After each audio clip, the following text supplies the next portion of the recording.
بسم الله الرحمن الرحيم. طلابي الأعزاء، اليوم إن شاء الله راح نبدأ بأول عرض من أعراض الإيش اللي ناخذها بالهيستوري، اللي هو شني الكف. يجيك مريض، طبعا عادة ما يجي على الطوارئ كف، يجيك على العيادات أو مثلا بالاستشارية، أو أحد أقاربك يقول لك دكتور أنا عندي قحة، اللي هي شنو يسميها؟ تشيف كومبلين. اشني هي القحة؟ طيب اشو راح ناخذ هيستوري من مريض عنده شنو؟ عنده كف، يقح، عنده قحة. قبل ما ناخذ هيستوري لازم نعرف ايش هي الكف، يعني الفسيولوجي مالته، الاسباب، يعني شوي نحوطها قبل ما ناخذ المريض عنده ايش؟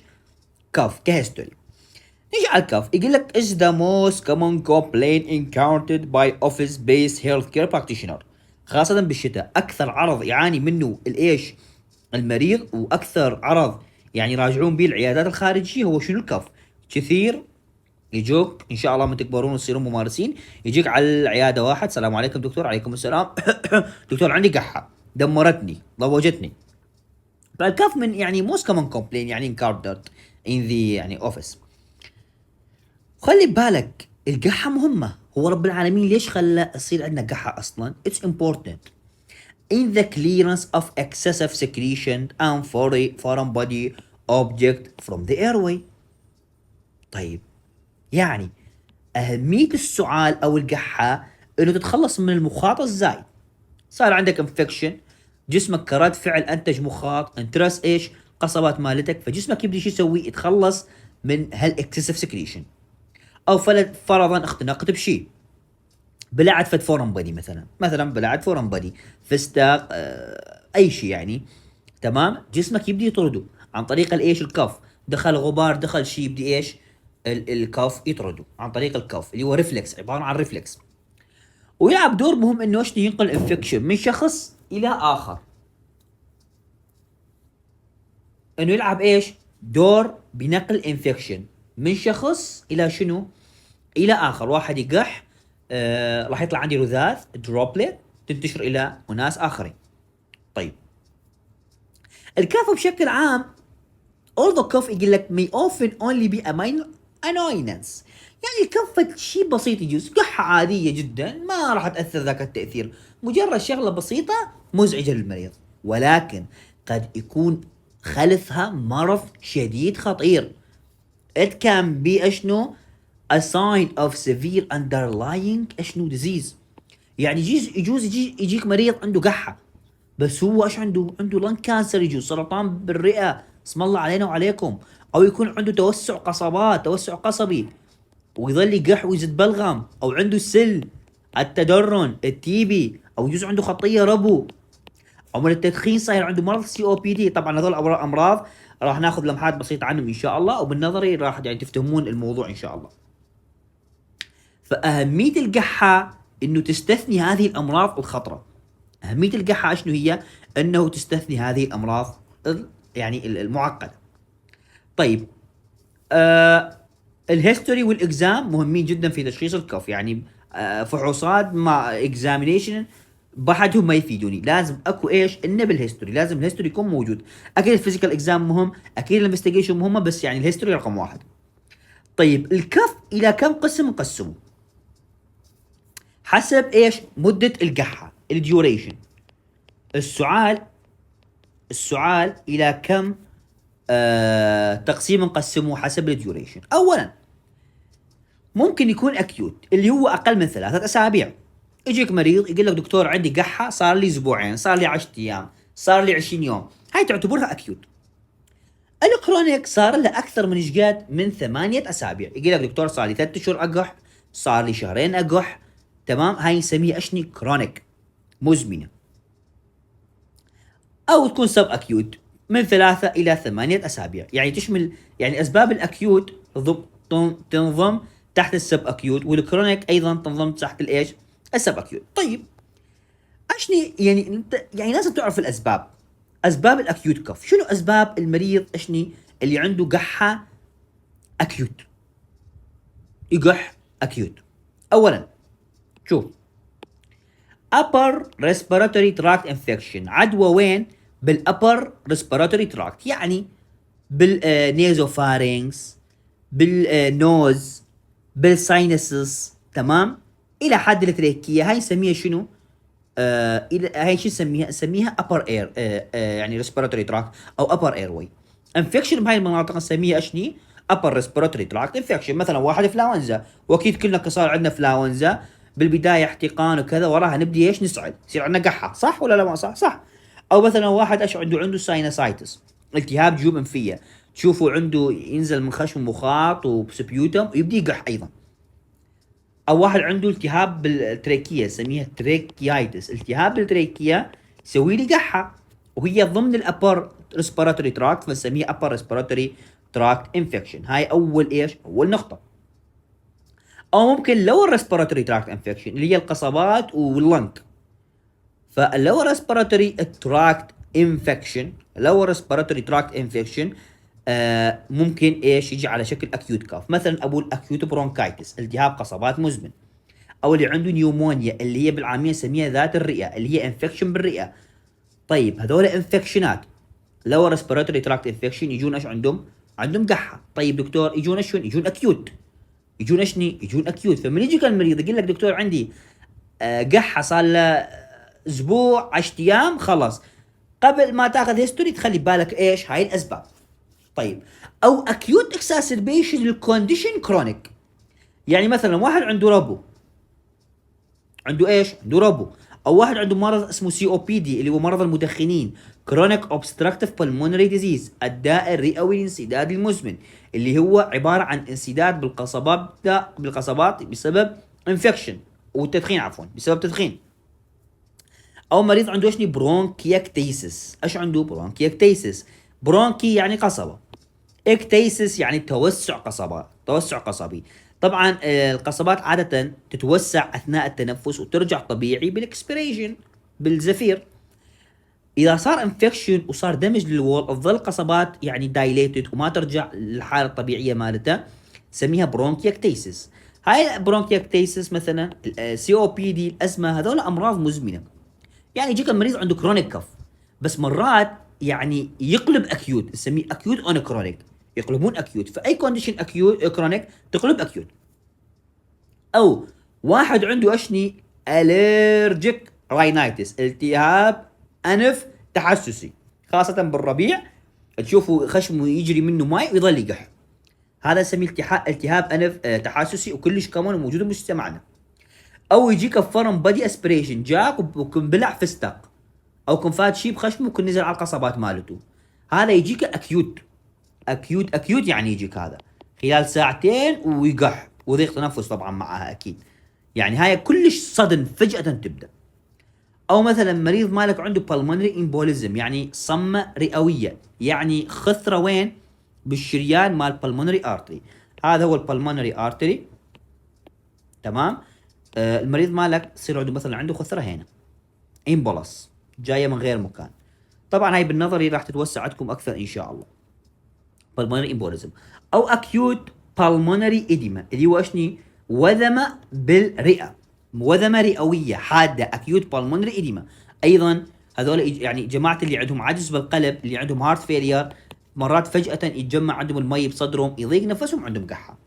فاذا شنو اسباب الاكيوت كاف؟ upper respiratory tract infection، هاي الامثله عليها. lower respiratory tract infection، هاي الامثله عليها. acute bronchitis نيومونيا، اي كرونيك ازمه، سي او بي دي، برونكيكتيسس هو كرونيك يقلب اكيوت. التهاب انف تحسسي اللي هو الالرجيك راينايتس، او ممكن sudden وفجاه فورم بادي اسبريشن وخاصه في الاطفال. pulmonary embolism، acute pulmonary edema، acute pulmonary edema. هاي الاسباب شنو؟ اكيوت. طيب اكو اسباب كرونيك؟ نعم. مثلا الربو، ابو الربو عاده يجيك عنده ايش؟ شغله كرونيك، كرونيك على شكل اتاكس. يعني يقول لك دكتور انا عندي قحه صار لي 5 سنوات، بس هاي القحه مثلا كل شهر، كل 5 اشهر تصير عندي هجمه، واطيب اروح على المستشفى اخذ علاج واطيب وعاد اخذ بخاخات.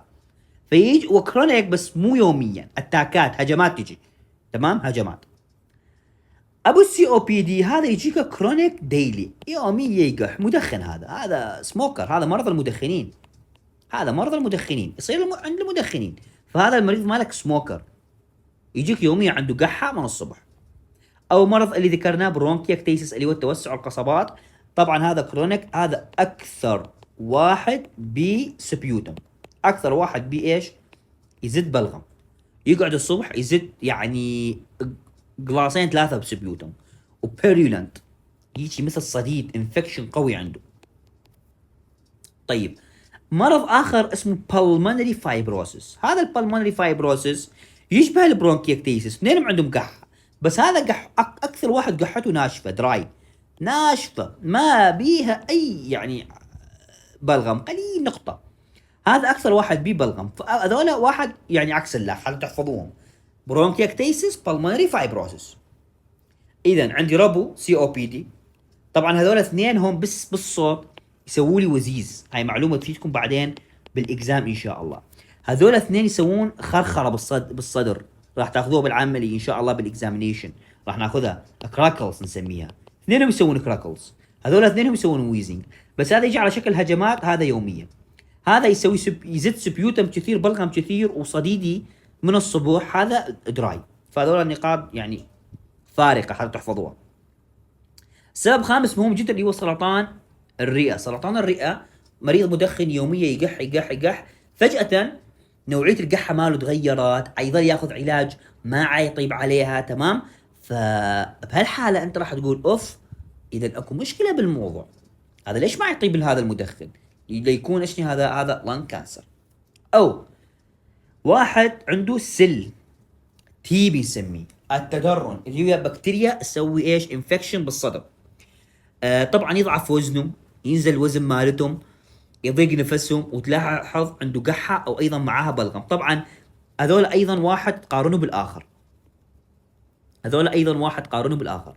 احنا قارنا الازمه مع السي او بي دي، قارنا البرونكيكتيسس مع البلمونري فايبروسس، هنا تقارن اللان كانسر مع التي بي. اثنينهم يسووا لي قحه، واثنينهم يزتوا لي يعني قحه بها دم، هيموبتسس نسميها، قحه بها دم، سعال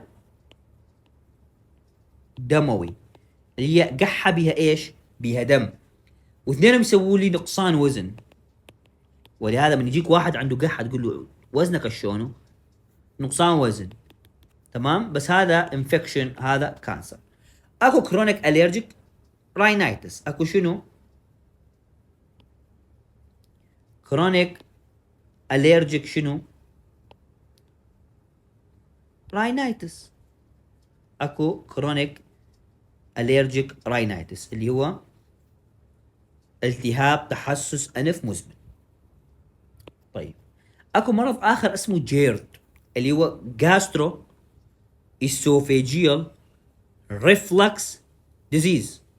جاسترو اسوفيجيال ريفلكس ديزيز. شنو هذا جاسترو اسوفيجيال ريفلكس ديزيز؟ هو ارتجاع الحمض من المعده على الرئه، ومن الرئه يدخل يعني لللارينكس وينزل لي جوا. فمن اشهر اسباب الكرونيك كف اللي ما تشخص بصوره صحيحه، مريضك عنده جيرد، اللي هي مشكله هضميه تسوي لي شنو؟ مشكله هضميه تسوي لي شنو؟ كف. او دواء اسمه ايس انهبيتر. ايس انهبيتر اللي هو دواء يعالج الايش؟ مع الضغط. هذا دواء كلش فعال في علاج الضغط، ولكنه من اشهر السايد افكت مالته انه يسوي لي دراي كف، قحه ناشفه مزمنه، وما يطيب المريض الا بقطع العلاج. فهي اسباب الايش؟ هاي الاسباب اسباب شنو؟ اسباب الكرونيك كاف: ازمه سي او بي دي، برونكيكتيسيس، pulmonary fibrosis، lung cancer، تي بي، جيرد دراجز، كرونيك اليرجيك راينايتس.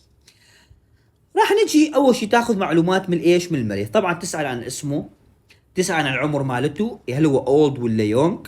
طبعا اذا اولد الشك بايش؟ بلان كانسر. تشوفوا من يا منطقه، متزوج لو لا، وهكذا. بعدين تجي حجي شنو مشكلتك؟ ولكن مثلا حجي راح تجي اشنو مشكلتك؟ يقول لك عندي قحه.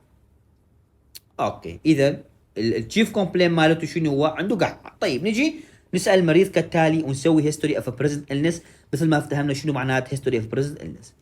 اول شيء يجي يسالوا حجي او يا رجل او يا امراه، هل هاي القحه بدت فجاه لو بالتدريج شويه شويه؟ اذا الكونديشن مالته قديمه راح يقول لك اشقد بالتدريج، راح يقول لك اشنو بدات بالتدريج. والله دكتور شويه شويه بدت معايا.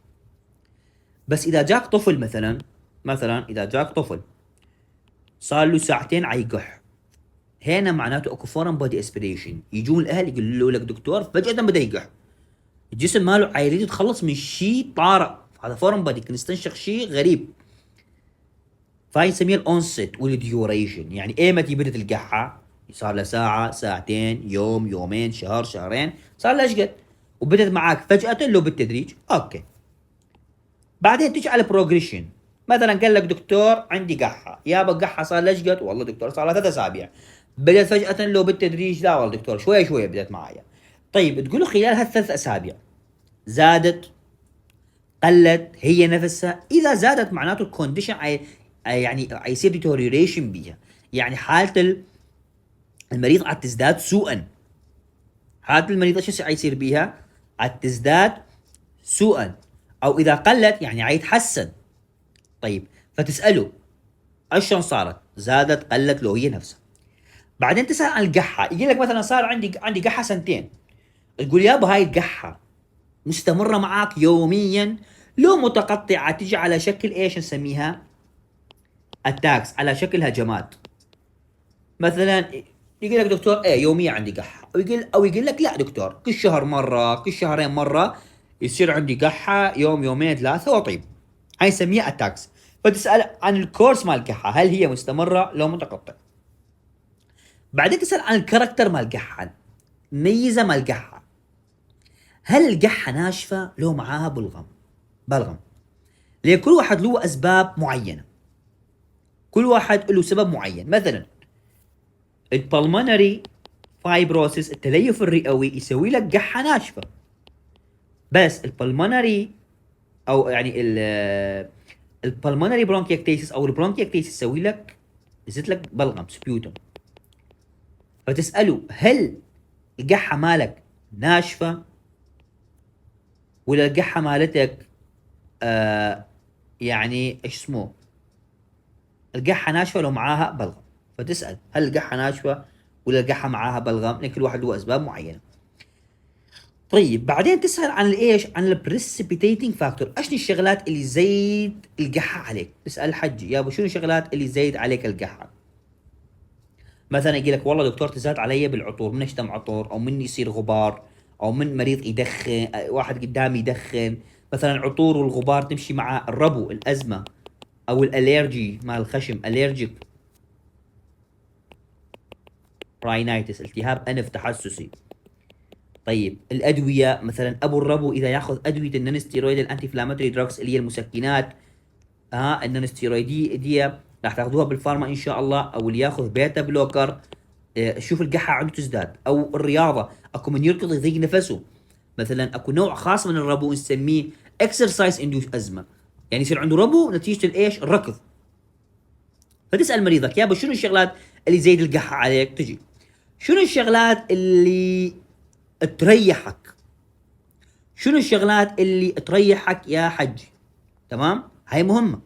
شنو الشغلات اللي تريح المريض ويعني تهدي؟ خلينا نقول قال لك والله دكتور من اقعد، من ابتعد عن الغبار ارتاح، او من استخدم بخاخات، من استخدم بخاخ صدري يرتاح، هذا معناته عنده ربو او سي او بي دي. اللي عنده ازمه او اللي عنده سي او بي دي بنستخدم بخاخ يرتاح. تيجي بعدين تسال عن ايش؟ عن الاسوشيتد سيمبتومز. طبعا اكو ايضا عندنا يعني جداول،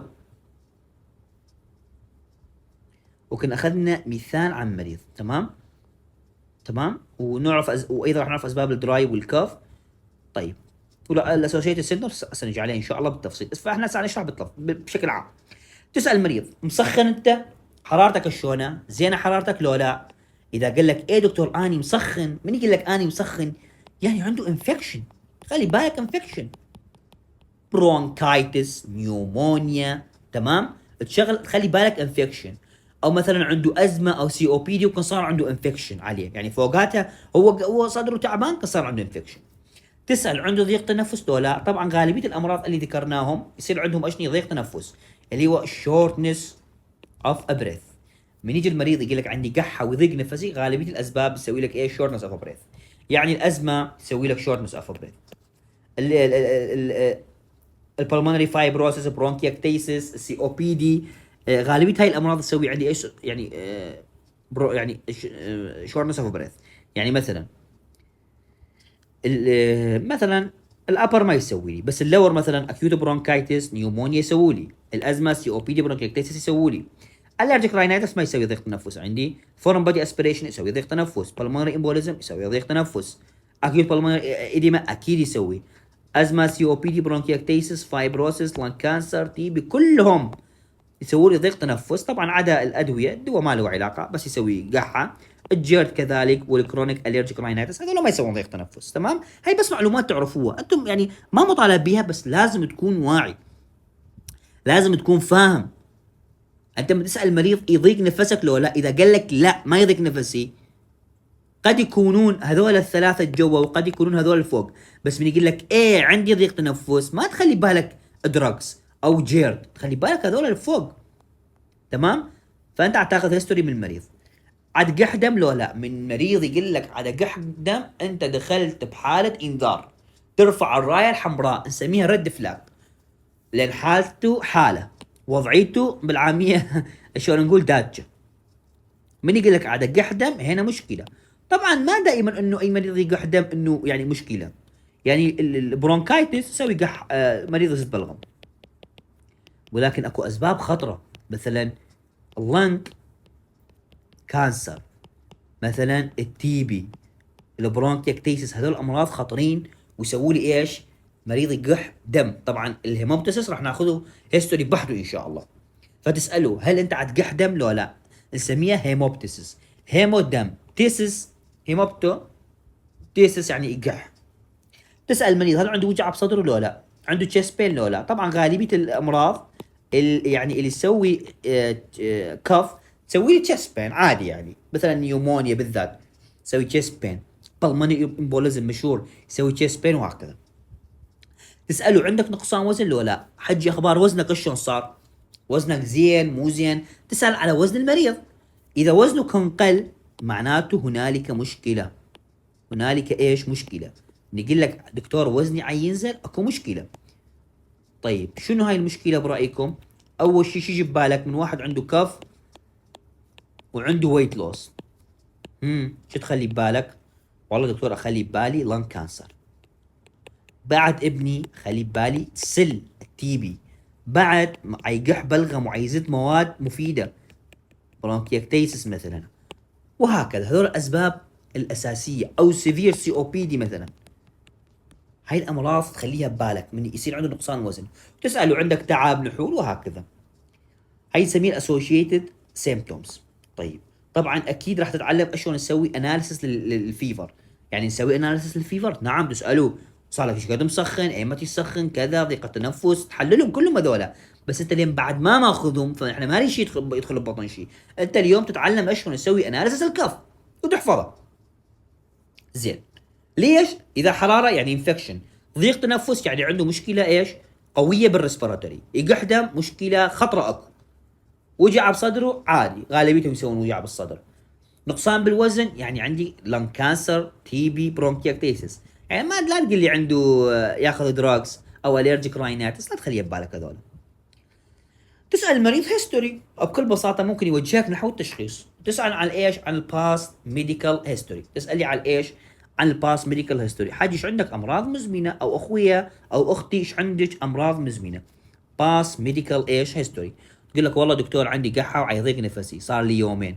يا باش عندك امراض مزمنه؟ والله دكتور عندي ربو. هذا ربو يجوز كنت دخلت بحاله اتاك. او تساله يقول لك عندي ضغط دكتور. زين اجاب الضغط على الكف، يجوز ياخذ هذا الدول ايس انهبيتر مال الضغط وصايره عنده قحه ناشفه. يقول لك دكتور عندي جيرد مثلا، ارتجاع، يجوز هو هذا سبب الكف. عندك سيل، يجوز صاير ري اكتيفيشن للسيل، كان طاب من السيل وكان رجع له. او مدخن وسي او بي دي عادي جدا يصير عندهم كف ويجون باكيوت اتاكس. يعني يجي فجأة يضيق نفسه وقحة قوية عنده. أو ساينسايتس، عنده التهاب جيوب أنفية وجاي عنده قحة، معناته هاي صارت عنده هجمة أخرى من الساينسايتس، فتسأل عن هاي الأمراض المزمنة. تشوفون يعني نحن من عن نسال عن الباس ميديكال هيستوري، عن نسال عن الشغلات اللي لها علاقه بالكف. احنا ما جبنا شيء خارجي، يعني ما جبنا شيء يعني ما له علاقه بالمرض، لا احنا عم نذكر الشغلات اللي بيها لها علاقه بالكف. تسال عن الدراج هيستوري مثلا، هل ياخذ ايس انهبيتر؟ لا. اذا ياخذ ايس انهبيتر هذا الدواء يسوي لي كرونيك دراي كف. يسوي لي شنو؟ كرونيك دراي كف. تساله هي مريضك ياخذ بيتا بلوكر؟ لا. البيتا بلوكر مشهوره انه تسوي انسداد بالقصبات. هي معلومه تفيدكم بالفارما. برونكو كونستريكشن، نسوي لي اشني انسداد في القصبات. فابو الازمه مرات يجيك ضيق نفسه يقول لك ماخذ حبه بيتا بلوكر، مشكل. تسال عن السوشيال مثلا التدخين، اهم شيء بالسوشيال مال كاف تسال على ايش؟ تسال لي على التدخين، هل هو مدخن؟ كم باكيت باليوم؟ لان التدخين شو يسوي لي؟ تدخين مشهور يسوي لك برونكايتس، التهاب قصبات، يسوي لك قحه، سواء اكيوت او كرونيك. الكرونيك نسميه سي او بي دي، يجوز صار سي او بي دي. التدخين يسوي لي لنج كانسر، التدخين يسوي لي لنج فايبروسس، فمصيبه هذا التدخين. فمن يقول لك ايه مدخن هذا هو، تخلي الامراض اللي يسوي يعني المسببه بواسطه التدخين. تساله بعدين عن ايش؟ عن الاوكيوبيشن مالته. تسالي على ايش؟ على الاوكيوبيشن مالته، ايش يشتغل؟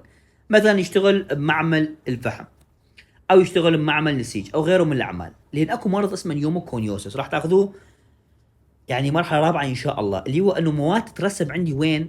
بالرئه نتيجه الاعمال.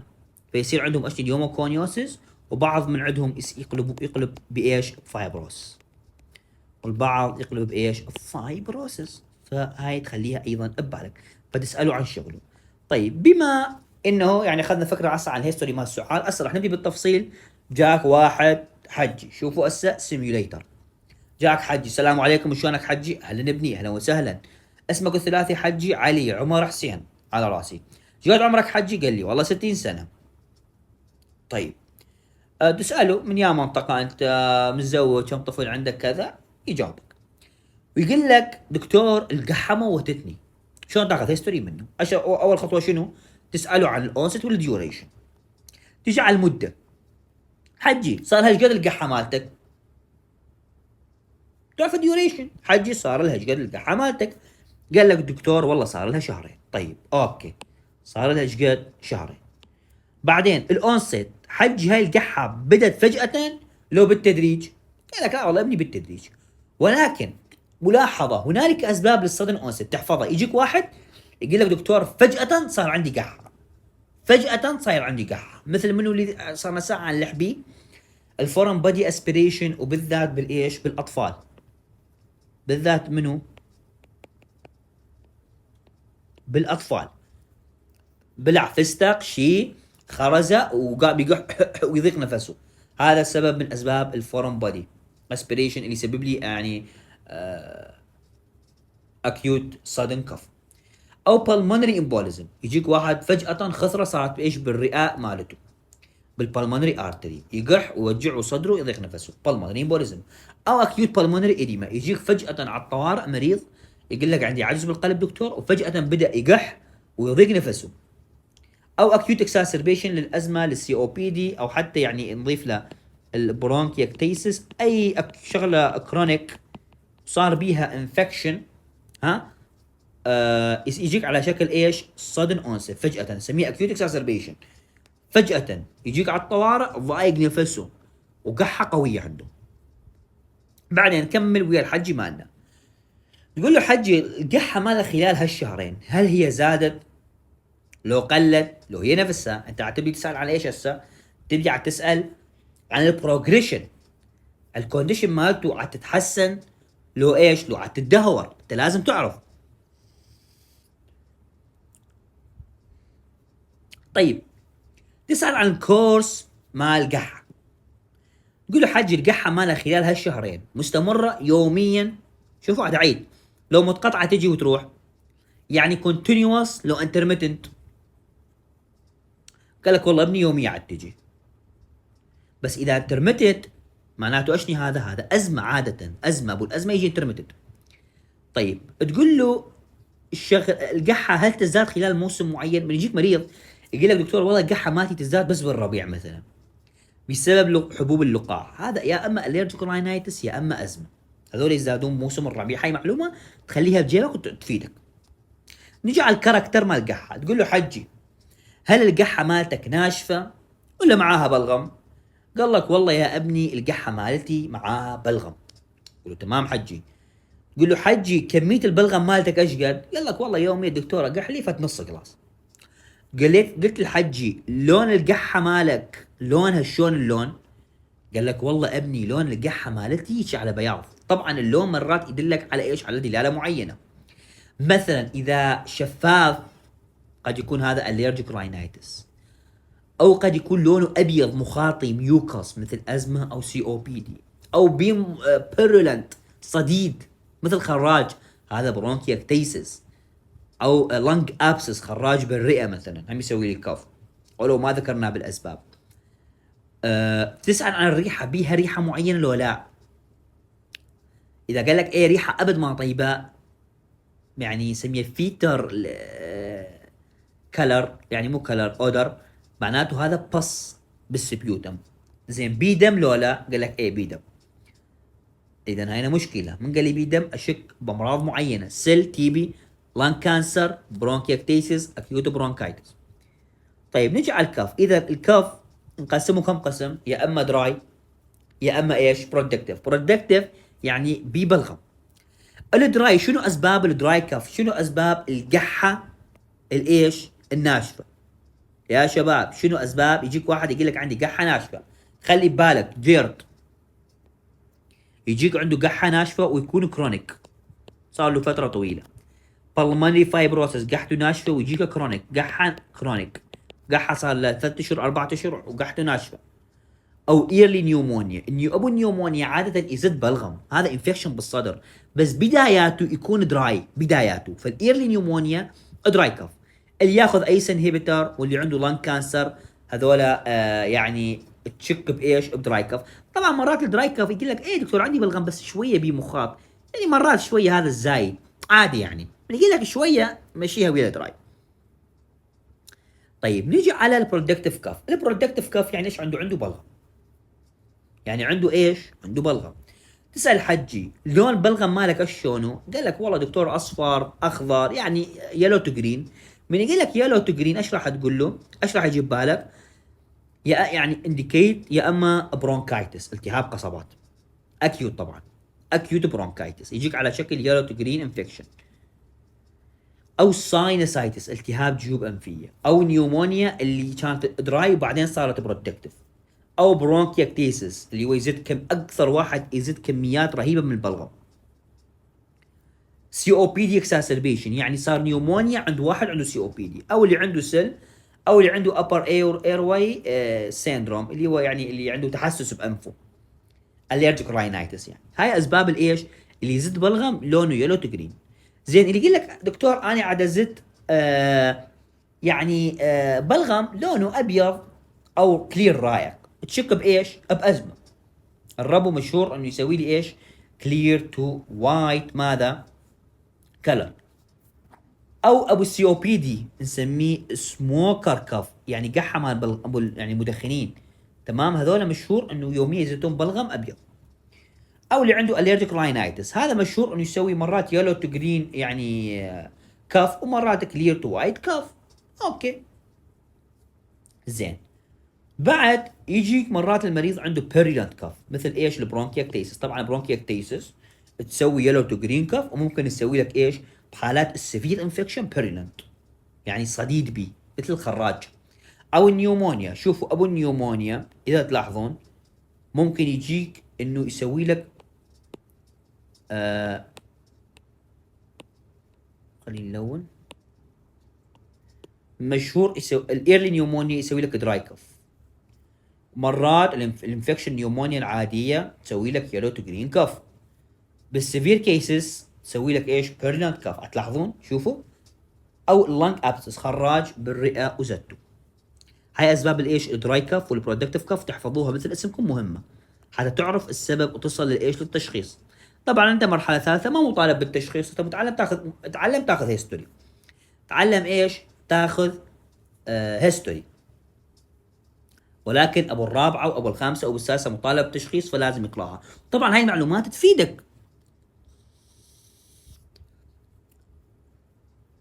هاي المعلومات تفيدك بحياتك النظريه وتفيدك بحياتك العمليه. يعني انت بالنظري عم تعرف برونكيكتيتس، توسع قصبات، يزيد بلغم كثير من الصبح كذا، فانت حتاخذ معلومات ايضا.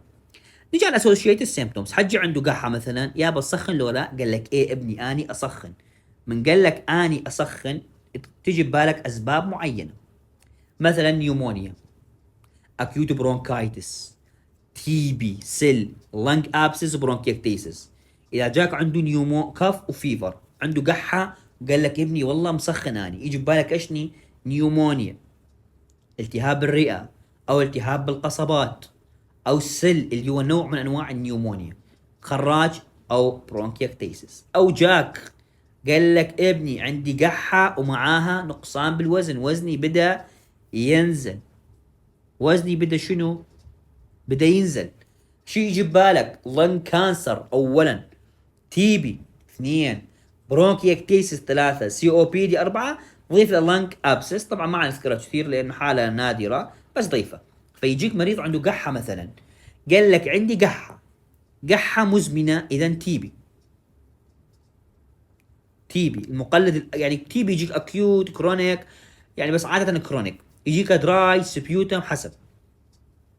فاذا جاك عنده كاف وفيفر تخلي بالك هذولا. قال لك كاف وويت لوس تي بي، يعني تي بي يسوي لك كاف وويت لوس وفيفر، تمام، وكرونيك، فتخليها ببالك. فهذول تحفظهم. اللي عنده قحه ونقصان وزن شو يجي ببالك؟ اولا وعلى راس القائمه اللي هو اللن كانسر، او ايش؟ اللي عنده سل تي بي، او اللي عنده برونكيكتيسس، توسع قصبات، او شخص مدخن، سي او بي دي السفير طبعا، او اللنج ابس. طيب جاك عادة يجيك يقول لك دكتور عندي قحة ومعاها اشنو؟ ضيق تنفس. دكتور عندي قحة ومعاها اشنو؟ ضيق تنفس. طبعا اي سبب ممكن يسوي لك ايش؟ ضيق تنفس. ولكن هذول اسباب المهمين. اللي عنده لانج كانسر، اذا لانج كانسر حيسوي لي كف، وحيسوي لي هيموبتسس، وحيسوي لي اشني؟ ويت لوس. اضافه لذلك شورتنس اوف بريث. جاء تي بي، شوفوا التي بي يسوي لك كف وفيفر، كف، فيفر، ويت لوس، هيموبتسس، شورتنس اوف بريث. اللانج ابسس يسوي لك كف، فيفر، ويت لوس، شورتنس اوف بريث. برونكيكتيسس، شوفوا الاعراض شلون عم تتداخل مع بعض. البرونكيكتيسس مشهور، يسوي لك كف، كرونيك كف، بس يزيد سبيوتم كثير. ويت لوس يسوي لك هيموبتسس، يسوي لك شورتنس اوف بريث. الازمه كرونيك يسوي لك شورتنس اوف بريث ايضا، بس ما يسوي لك ويت لوس. ما يسوي لك ويت لوس هذا. سي او بي دي، نيومونيا، هارت فيلير، هاي الاسباب المشهوره اللي تسوي لك ضيق تنفس، وممكن اي سبب يسوي لك ضيق تنفس. طيب واحد عنده قحه ومعاها الاسوشيتد سيمبتومز كان ويزنج. واحد عنده قحه ومعاها شنو؟ ويزنج. شو يجي ببالك؟ من واحد يجيك يقول لك دكتور عندي قحه وايضا معاها ويزنج، تقول له والله انت عندك اربع اسباب مهمه. يا اما ازمه ربو، ودائما ابن عمه اللي يجي وياه سي او بي دي، او عنده عجز بالقلب بالمونري ايديما هارت فيلير، او اشني برونكيكتيسس. فاذا الهارت فيلير مشهور يسوي لي شنو؟ ضيق تنفس وقحه ويزنج وبرونكايتس. طيب كوف جاست بين، اي سبب ممكن يسويه، اي سبب.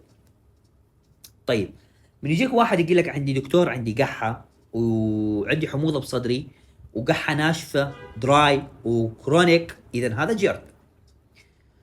طيب نجي على الشغلات الاكساسربيتد، الشغلات اللي تهيج بشغلات معينه. مثلا يقول لك دكتور عندي قحه، والقحه من العب رياضه تزداد، هذا ربو.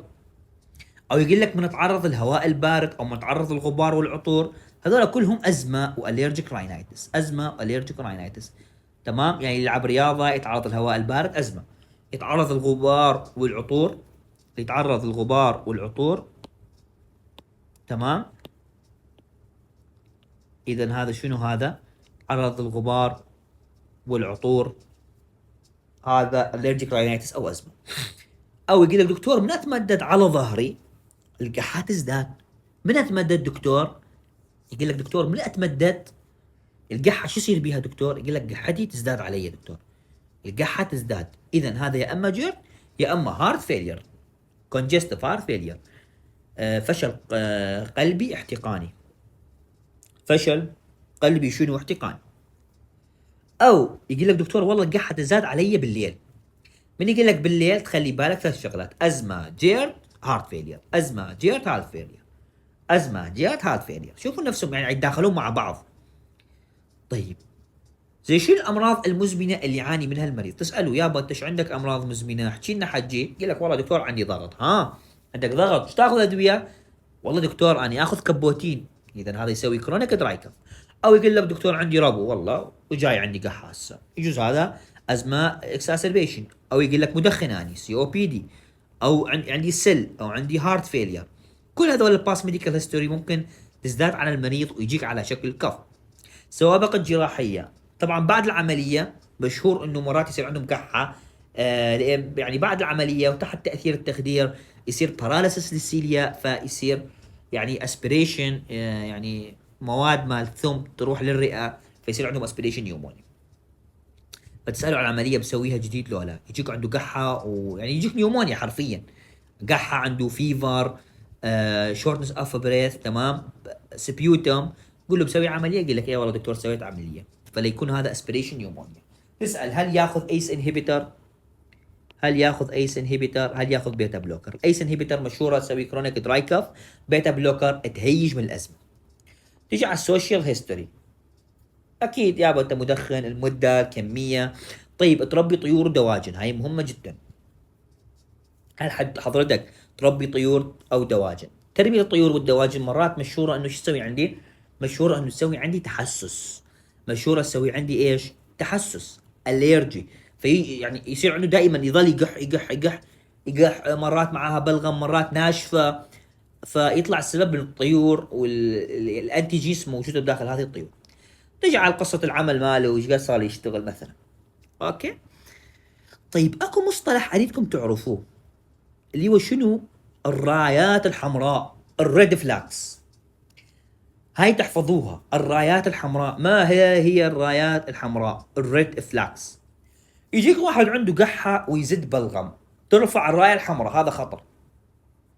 تشك بايش؟ اولا لانك كانسر، هذا مرض سيريس تخليه ببالك. او سل تيوبركلوسس،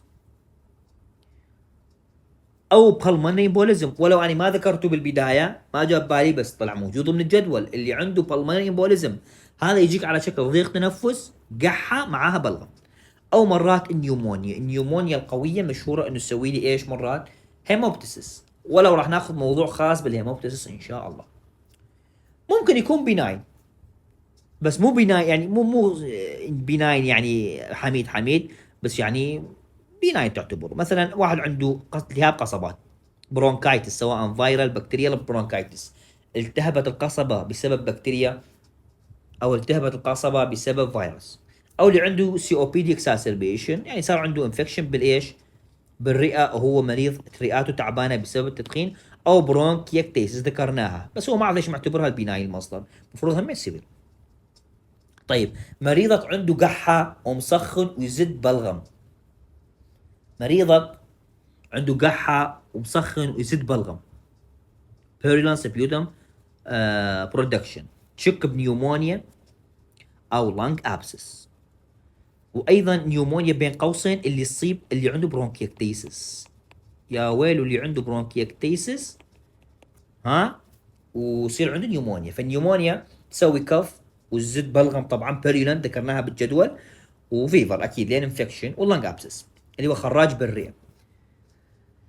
الاكيوت ساينسايتس، التهاب الجيوب الانفيه، حاله يعني ما هذيش الخطره، هم تسوي قحه وفيفر وبيريان سبيوتم برودكشن، بس هنا upper airway infection. او اللي عنده قحه ووزيز، يقح وصدره وزيز بي ايشي وزيز بي، وعنده اشنو شورتنس اوف بريث. اذا هذا مشكله، هذا قد يكون ازمه سي او بي دي، هارت فيلير او برونكيكتيس ولا كيوت برونكايتس، تسوي نفس الاعراض بس شغله بناين. الكف وعنده تشيست بين، عنده قحه وصدره يوجعه، خلي بالي ليكون يعني بالمونري امبوليزم او جلطه قلبيه. طبعا لا تفكر بها، نادرا ما يجي عنده قحه او اكيوت اكساسربيشن. بس هذول مهمين، هذول تحفظوهم حفظ. طيب واحد عنده قحه ويزيد بلغم مزمن يوميا يقعد يزيد بلغم، يقعد ويوميا يزيد كميه من البلغم يوميا الصبح. اكثر واحد مشهور بهم هو منه البرونكيكتيسس، واللي عنده لانج ابسس واللي عنده لانج كانسر. طبعا لانج كانسر خليه ببالك يسوي كل شيء، يعني يسوي لك دراي كف، ويسوي لك برودكتيف كف، ويسوي لك هيموبتسس. فكل الانواع ممكن ايش يسويها. السرطان ايش الرئه ممكن دراي، طبعا من اشهر الاسباب اللي يسوي لك دراي كف، ومن الاسباب اللي يسوي لك برودكتيف كف. فاذا جاك عنده برودكتيف كف شو تخلي ببالك؟ لانج كانسر. يعني وين ما تخليه جوكر. ممكن يكون كرونيك برونكايتس، كرونيك ساينوسايتس. عنده واحد عنده قحه وينزل وزنه، مريض عنده قحه وعنده نقصان بالوزن، شو تخلي ببالك على راس القائمه؟ نقصان وزن، قلنا لنج كانسر، تي بي او لنج ابسس. لنج ابسس طبعا تنذكر دائما مع يعني لنج ابسس دائما تنذكر مع اللنج كانسر. طبعا نضيف لها ايضا برونكيكتيزز، ايضا يصير عندهم فقدان بالوزن، بس هذا يعطيك الشغلات المهمه والكمن، يعني ما يعطيك كل شيء بالتفاصيل حتى لا تضوجون. او مريضك سي او بي دي، يعني مرض بناين بس هذول كلش خطرين. عنده قحه وتورم بالرجلين، هذا هارت فيلير او بالمونري امبوليزم. هذا كل ما يتعلق بالايش، المريض عنده كف، تاخذ منه هيستوري راح يعني خلاص انت كل معلومات اخذتها منه حتى تصل التشخيص. اخر شيء احنا عندنا جدول يلخص لك الايش الماده. مثلا هل مريضك عنده الارم سيمبتومز لو لا؟ منهم هذول اللي ذكرناهم. يعني انت وعد تاخذ الايش، انت وعد تاخذ الهيستوري، انت وعد تاخذ الهيستوري مثلا قال لك مثلا دكتور عندي هيموبتيسس، هاي الارم سيمبتومز، او قال لك عندي فيفر بيريلان سيمبتومز، او عندي ويز وشورتنس اوف بريث، او عندي تشيست بين مثلا، او عندي يعني كرونيك سبيوتم، او عندي ويت لوس، او عندي لور اكستريميتيز. اذا عنده هذول الارم فيتشر، برودكتيف كاف، ما اعرف شنو، بروجريسيف تسنيا، هيموبتيسس، خلي ببالك اشني يحتاج رابid ايفالويشن، هذا قبل دزو الشقه، وتخلي ببالك هذول الاسباب. اذا ما عنده يابا حجي قحة صار له جد اسبوعين، مسخن حرارتك زينه حجي، ايه زينه حرارتي. القحة مزمنه لو صار له كم يوم؟ والله دكتور صار له 10 ايام. طيب بيها بلغم لو لا؟ لا والله دكتور ما بيها بلغم. البرودكتيف اخطر من الدراي. طيب نفسك شلونه؟ والله نفسي زين ما يضيق نفسي. قح بلغم لو لا؟ لا لا, لا ما عندي بلغم. يضيق نفسك وزيز؟ لا. تجي تاخذ منه هيستوري ما عنده نو. طيب فاذا ما عنده الارم فيتشر راح تجي هل هو اكيوت الالارم ولا هو كرونيك. اذا هو اكيوت وكانت دراي فتخلي بالك هاي كمان كول ساينسايتس برونكايتس شغلات بسيطه، هاي بارتوسس بالاطفال. او كرونيك هل مرات يضيق يعني يصير عنده ويزنج، هاي هيستوري بشكل عام تخلي بالك ازمه. هل عنده مشاكل بخشمه؟ هذا اليرجيك راينايتس. عنده حرقه كذا، هذا جيرت. وهل هو مدخن؟ يا اما سي او بي دي يا اما لان كانسر وغيره، وهكذا. فهذا ملخص بسيط تجميعي للماده. مادتك تاخذ هيستوري على السريع، بس هذول مهمين الريد فلاكس خليهم ببالك. طيب هسه اخر شيء وصلنا لايش؟ الكيسات. شلون تاخذ كيس من مريض؟ شلون تعرف؟ نجي يقول لك مريض مان، رجل ذكر، تمام، مان، عمره 28 سنة. طيب جاي من مكسيكو كان هاجر من مكسيكو، صار له عنده 4 اشهر كف. صار له كم شهر عنده قحة؟ 4 اشهر. اذا هذا تشيف كومبلين ماله كف، صار له ايش قد؟ صار له 4 اشهر، واكيد جراجوال، فهذا تحت خانة الكرونيك كف. طيب كن خسر 15 الى 20 باوند ان انتشنلي، اكو مرات يفقدون وزن بس هم يسوون ريجيم وغيره، بس هذا كن نزل وزن خطيه 15 الى 20 باوند ما بقصد. فاذا الاسوشيتد سيمبتومز اللي ذكرها هنا انه اشني عنده ويت لوس، فقد يكون لنج كانسر هذا، قد يكون لنج كانسر هذا، قد يكون تي بي هذا، قد يكون برونكيكتيسس هذا، وقد يكون اكيوت برونكايتس. ومرات يسخن ويصير عنده تعرق ليلي. اوكي، تعرق ليلي ويسخن، هاي تمشي ويا تي بي اكثر شيء. تي بي قلنا مشهور يسوي نقصان بالوزن، وهذا القحه مالته دراي ناشفه، اذا هو كرونيك كف ودراي ويت لوس. ويقح دم، هيمودريت اماونت اوف هيموبتيسيس، 3 مرات قح دم، مو دائما بس هاي 3 مرات قح دم، هاي مشكله. فانت راح ترجع على الجدول مالتك الالارم فيتشر، عنده قح وهيموبتيسيس 1 2 3 4، عنده قحه ونقصان بالوزن، لنج كانسر، تي بي، لنج ابسس. اذا لنج كانسر تي بي، اذا يا اما يكون لنج كانسر المشترك يا اما تي بي حسب ما موجود بالجدول، بس اكثر شيء ما دام هو يونغ يمشي ويا ايش هذا؟ ويا التي بي. طبعا مدخن صار له سنتين او سنتين، ما عنده ويز، يعني هذا لا ازمه لا سي او بي دي لا راينايتس لا اعراض الرفلكس، يعني ما عنده حرقه بالمعده وكذا. حاليا يشتغل كسكيورتي، يعني ك سكيورتي جارد هذول يعني الحراس، فاذا ما يشتغل بمكان يسوي له مشاكل تشيست او مشاكل كف. فاشني اهم شنو الالارم فيتشر عند هذا المريض؟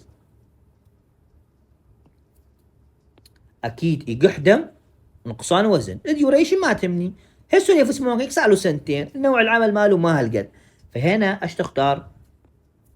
الهيموبتيسس. طيب بالنسبه لهذا المريض شنو اهم تشخيص؟ طبعا اكثر اهم تشخيص راح اشخصه هنا هو شنو؟ التي بي. يسوي لي دراي كف، يسوي لي برودكتيف كف، اي شيء يسوي لي، هو والله كانسر اثنينهم يسوون، اثنينهم يسوون ويت لوس، اثنينهم يسوون فيفر، ولو اللان كانسر اقل يعني كفيفر. بس الهنا ما تقدر تمشي ويا اللان كانسر لانه عمره صغير وما صار له بس سنتين يدخن، فما لان كانسر ولا اكيوت برونكايتس لان مريض صار له عيقح ما اعرف كم شهر، 4 اشهر، فهذا ما اكيوت كرونيك، يعني 4 اشهر في 4 اسابيع 16 اسبوع، اكثر من 8 اسابيع. سي او بي دي ما هذاك المدخن، هو صار له سنتين بس. طيب نجي على الكيس الاخر، اخر شيء يقول لك مريض 56 سنه، جاك عنده لونج ستاندينج كف، عنده قحه مزمنه ما اعرف صار له يمكن 6 اشهر. صار له ايش؟ قحه صار له 6 اشهر. طبعا هنا ما ذكر هل هي دراي لو برودكتيف، نعتبر انه هي دراي برودكتيف. بالريفيو ما عنده لا ويز، لا عنده احتقان بانفه، لا نقصان وزن، لا فيفر، لا هيموبتيسس، ما عنده الارم فيتشر. مرات عنده حرقه هارد بيرن، اذا هذا جيرد نص صدره بعد ما ياكل اكل. طبعا هنا يسوي هيستوري للتشيست بين، هاي راح ناخذها بعدين ان شاء الله. ومرات عنده بحه بالصوت، يعني معناته الاتش سي ار يرجع على اللارينكس. سووا له اشعه وما اعرف كله كان طبيعي. شنو التشخيص مالتك هنا؟ يعني تشك بايش؟ بجيرت، هذا تشك بجيرت، تشك بايش؟ بجيرت، لان عنده حرقه. تمام، هاي كل ما يتعلق بالكف. فانت اهم شيء اول نقطه بالكف تعرف الديوريشن مالته، هل هي كرونيك لو اكيوت. النقطه الاخرى تعرف الكاركتر مالته، هل هي دراي ولا برودكتيف. طيب الخطوه الاخرى تسال عن الالارم فيتشر اللي هي الفيفر على مود النيومونيا مثلا، هل هو ويت لوس، نقصان بالوزن، قحة دم، هيموبتيسس ما هيموبتيسس. وراها تبدي تسال فروعات، ويزنج ما ويزنج، حتى تصل للتشخيص مالتك. تمام، هذا كل ما يتعلق بالكف. راح نتعلم يعني نسوي فيديو اخر انه شلون نسوي برزنتيشن المريض عنده كف، تتعلم تسوي اشني برزنتيشن المريض عنده كف ان شاء الله. فهاي كل ما كان يتعلق بالايش؟ بالكف. اللي عنده سؤال استفسار احنا موجودين ان شاء الله، وشكرا جزيلا.